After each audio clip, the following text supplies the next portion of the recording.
শুরু করছি সংবাদ সারাদিন আপনাদের সঙ্গে আমি মধুবন্তী। এই মুহূর্তের গুরুত্বপূর্ণ খবরে নজর রাখবো। সন্দেশখালী মামলায় শাহজাহান শেখের ইউটার্ন, কলকাতা হাইকোর্টে একেবারে অবস্থান বদল শাহজাহানের। মামলায় যুক্ত হতে চান না শাহজাহান। আমরা গতকাল কি দেখেছিলাম, মামলায় যুক্ত হতে চেয়ে আবেদন করেন শাহজাহান আইনজীবী মারফত, কিন্তু আজকে সম্পূর্ণ ভিন্ন চিত্র। অর্থাৎ আজ আদালতে ওকালতনামা জমা। মামলায় যুক্ত হতে চেয়ে গতকাল আমরা দেখেছিলাম আইনজীবী মারফত আবেদন করেন শাহজাহান শেখ। আজ কিন্তু একেবারে পাল্টে গেলেন, মামলায় এখনই যুক্ত হতে চান না শাহজাহান শেখ। আজ অর্থাৎ মঙ্গলবার আদালতে ওকালতনামা জমা আইনজীবীর।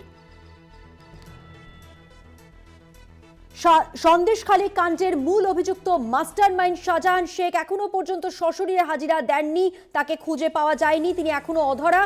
কিন্তু এর আগে তার অডিও বার্তা আমরা পেয়েছি এবং গতকাল আমরা যেটা দেখলাম কলকাতা হাইকোর্টে, যেমনটা আমরা দেখেছিলাম আইনজীবী মারফত তিনি এই মামলায় যুক্ত হতে চান এমনটাই আবেদন করেন, কিন্তু আজকে একেবারে ইউটার্ন তার এবং কলকাতা হাইকোর্টে তার অবস্থান বদল। আইনজীবী মারফতে তিনি তা জানিয়ে দিলেন যে এখনই সেই সময় আসেনি, তিনি মামলায় যুক্ত হতে রাজি নন।